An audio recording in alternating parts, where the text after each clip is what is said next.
Sampai juga usulan para purnawirawan TNI itu kepada Presiden Prabowo dan Ketua MPR Ahmad Muzani agar Wapres Gibran diganti lewat mekanisme di MPR karena perubahan undang-undang di MK lalu yang memungkinkan Gibran mendampingi Prabowo dianggap tidak sah atau melanggar peraturan.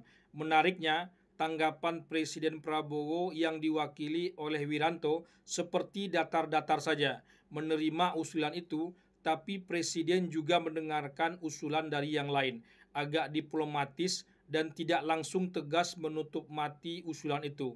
Entah marwah atau karisma dari 5 jenderal purnawirawan yang menandatangani usulan itu yang begitu kuat, sehingga Presiden Prabowo juga tak bisa serta-merta menolak begitu saja. Kelima jenderal itu yakni Fakhrul Razi, Yasno Sudarto, Hanafi Asnan, dan Slamet Subianto yang diketahui oleh Jenderal Tri Sutrisno.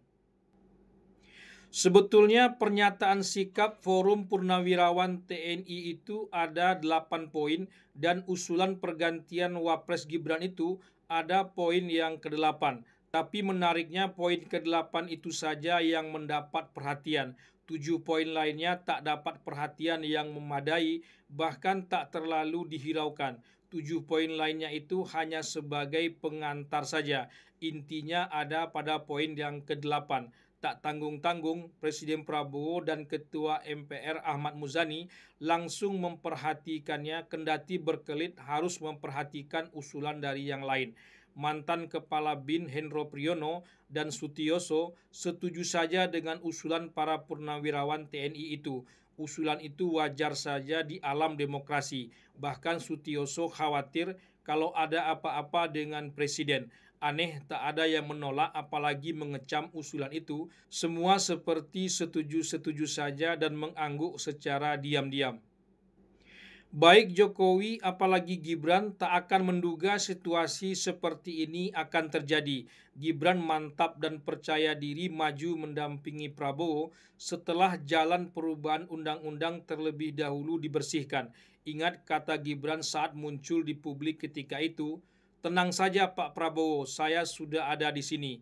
Kemunculan Gibran saja sudah begitu mengagumkan, apalagi ditambah kata-kata yang entah diperoleh dari mana itu. Sangat dramatis. Anak raja menunggang kuda putih tampil menjadi kunci kemenangan sebuah pertarungan yang sengit.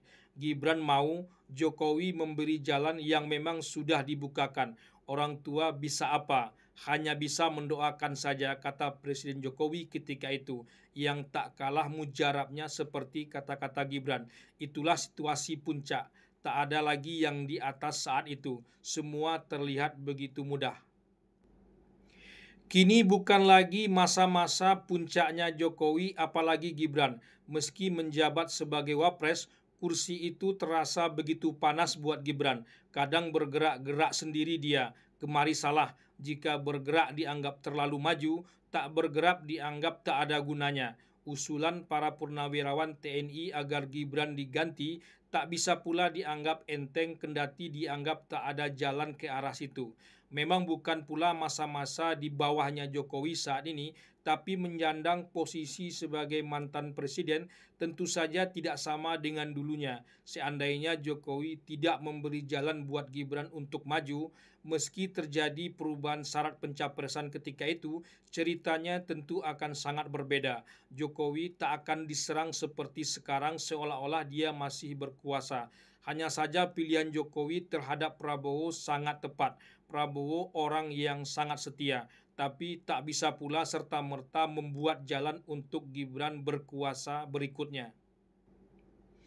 Prabowo tentu tak salah meminta Gibran saat itu. Salah besar kalau Prabowo tak meminta Gibran. Jalan ke arah itu sudah dibuka dan benar-benar sudah terbuka lebar. Masa Prabowo masih meminta yang lain? Berkali-kali kabarnya Prabowo meminta Gibran. Itu lebih halus lagi dari yang namanya etika, adab, sopan santun, dan yang lainnya. Tipis sekali. Jangankan Gibran yang dibukakan jalan, Kaisang pun dibukakan jalan persis seperti jalan yang dibukakan buat Gibran. Untung saja tak jadi alias batal. Sudah terang benderang seperti itu, Apa pula yang bisa dilakukan oleh seorang Prabowo ketika itu selain meminta Gibran secara jelas? Prabowo dengan segala pengalamannya pasti sadar dengan apa yang terjadi saat itu. Jokowi apalagi Gibran belum tentu. Prabowo berkali-kali jatuh dari puncak dan bangkit lagi. Jokowi belum pernah dan ini kali pertama buat dirinya. Jokowi akan kesulitan jika masih memaksakan Gibran untuk berkuasa. Jokowi sendiri tak meneruskan dirinya berpasangan dengan Yusuf Kala pada periode kedua. Terkendala aturan memang. Yusuf Kala sudah 2 periode jadi wapres. Tapi tanpa terkendala aturan pun, Jokowi juga akan melepaskan Yusuf Kala. SBY pun pada periode kedua pasangannya juga berbeda. Jadi wajar kalau nanti Prabowo pun tak lagi berpasangan dengan Gibran. Agaknya ini yang ingin diantisipasi oleh Jokowi. Jokowi tentu ingin betul Prabowo tetap berpasangan dengan Gibran. Tak hanya se-Indonesia, sedunia pun orang tahu hal ini. Ini tak bisa lagi disembunyikan.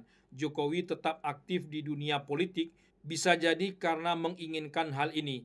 Prabowo pun pasti tahu hal itu. Usulan para purnawirawan TNI itu salah satunya untuk mencegah keinginan itu terwujud begitu saja. Kecelakaan sejarah biasa terjadi, tapi jangan diulang di tempat yang sama.